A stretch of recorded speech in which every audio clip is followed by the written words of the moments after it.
Salut David.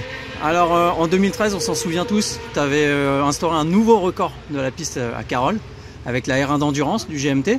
Qu'est-ce que ça te fait de perdre un petit peu ce record avec Jules et sa R6 là? En fait, les records sont faits pour être battus. Moi, vraiment, je suis content déjà que c'est le GMT qui l'a fait, parce que c'est quand même une histoire très longue avec eux. Il est resté plus de 16 ans avec eux. C'est comme ma famille, parce qu'il y a des moments que je joue plus à eux que ma famille. Du coup, c'est top qu'ils ont fait ça. Après, honnêtement, moi, j'ai fait ça pour Christophe, parce que lui, il a toujours voulu descendre la minute. Du coup, on avait réussi. Surtout, on avait réussi à faire un chrono référence, qui était 59,4. Après 7 ans, Jules, il a prouvé qu'avec un 600, avec des Moukalif aussi, on pouvait rouler super vite. Déjà hier, il a fait un super chrono. Aujourd'hui, il est beau rouler, il pense qu'il va faire 58,9 et il a fait. De toute façon, tu vois tout de suite, tu vois comment ça roule, comment on roule la moto et l'état d'esprit du pilote. Et dans sa tête, il était prêt pour le faire. C'est top, comme ça, c'est une autre référence à faire. C'est le premier à faire 58 à Carroll. Et ça fait rêver aux gens. Comme ça, ils ne peuvent pas dire qu'avec un 600, on ne peut pas le faire.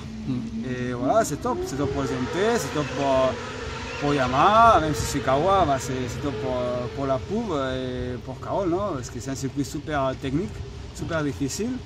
Que même si la moto, c'est plus le pilote que la moto qui fait la différence. Il faut que la moto l'aille quand même. C'est un circuit qu'il ne faut pas faire des erreurs, il faut travailler fort. Il faut être tout le temps concentré parce que tu fais un bêtise dans un virage, tu perds le dixième. Et du coup, pour moi, c'est parce que c'est un circuit pour s'entraîner, c'est top. Surtout pour la tête. Psychologiquement, c'est un circuit super technique. C'est vrai qu'il y a pas mal de pilotes, notamment de haut niveau, qui considèrent que le circuit Carroll, il est un peu petit, on ne s'amuse pas vraiment. À ton avis, vu que c'est le terrain d'entraînement du GMT, tu as dû faire pas mal de tours ici. Qu'est-ce que tu en penses de ce circuit? Moi, c'est simple. Moi, j'ai venu ici la première fois et dit c'est pas facile. C'est technique, c'est physique. Pour rouler, c'est compliqué. Nicolas Canepa, quand il est venu ici, il a dit la même chose. Putain, la Carroll, c'est difficile, tu vois.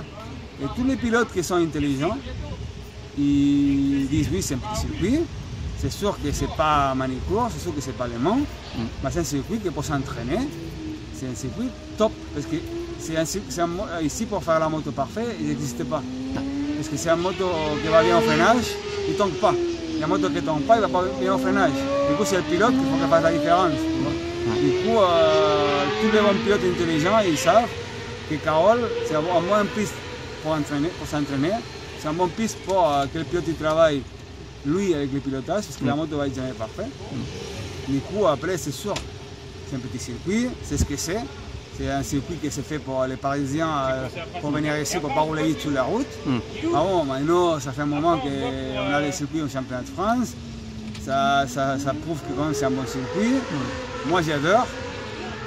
Le problème, c'est que c'est sûr, les pilotes, comme je dis, qui n'aiment pas, c'est parce qu'ils n'arrivent pas. Parce que c'est un circuit difficile. Et quand c'est difficile, les gens ils n'aiment pas. C'est sûr que tu vas au moins accélérer à la ligne droite, c'est plus simple qu'ici. C'est comme ça, c'est Carroll, c'est un petit circuit technique sympa.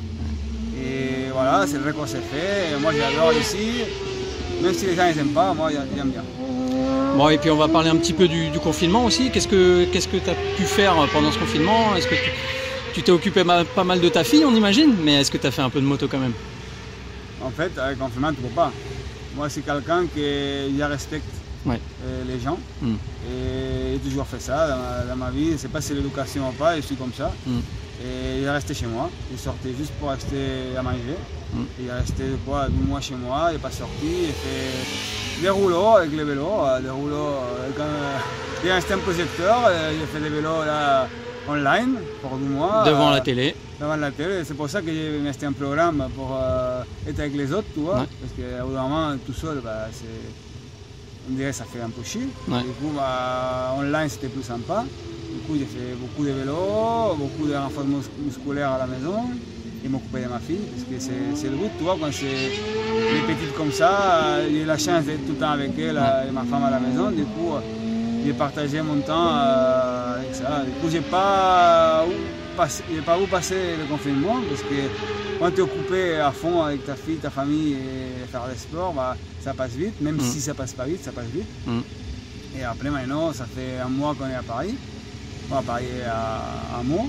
Du coup, j'ai commencé à faire un peu de cross avec les 2 roues, parce que je suis toujours fidèle à la concession et il y a les gens qui sont là parce qu'ils m'ont toujours aidé dès le début. Et moi, c'est pas la marque, sinon c'est l'amitié.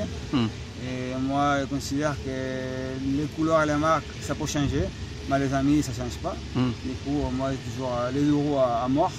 Et du coup, je suis toujours avec eux parce qu'ils m'ont aidé dès le début.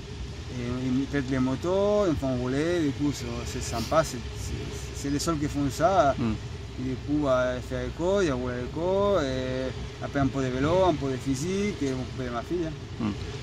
Et est-ce que tu as remis les roues sur le circuit Carroll ou est-ce que tu te contentes de regarder les autres et de donner des conseils parfois? Après, j'aimerais bien le faire. Bah, comme il y a le confinement, on ne peut pas tout ramener à Paris. Du coup, j'ai tout en Espagne, il n'y a rien ici. La seule chose que j'ai fait ici, c'est Christophe, on est venu il y a 12 semaines à aider un peu les gens pour les 300, tu vois, les petites motos, donner un peu de conseils. Et après, j'attends de voir ce qu'on fait en endurance, parce que pour l'instant, comme je ne sais pas si tout le monde sait, il y a Pirelli qui a arrêté le mondial d'endurance, il n'y a plus Pirelli. Du coup, bah, nous, on s'est trouvé un peu à la roue. On a fait des essais hivernaux avec Pirelli cette année. Mais maintenant, on n'a plus de nous. Du coup, là, Gilles et Kawasaki sont en train de voir si on est Pirelli, non, excuse-moi, on est dans l'Aube, ou Michelin, ou je sais pas. En fait, nous, on est en train d'attendre ce qu'on va être. Et à partir de là, après, on va commencer à rouler parce que ça va aller vite et la moto n'est pas réglée avec des pneus et du coup, nous, on ne sait pas. C'est malheureux, c'est comme ça. Bon, la seule chose que je peux dire, c'est que le premier qui a gagné le mondial en Pirelli, c'est le dernier. En endurance, du coup, Pirelli il a gagné 2 fois. J'étais là à présent avec eux. Et j'étais au début, j'étais à la fin. Du coup, ça c'est un record que personne ne pourra en prendre.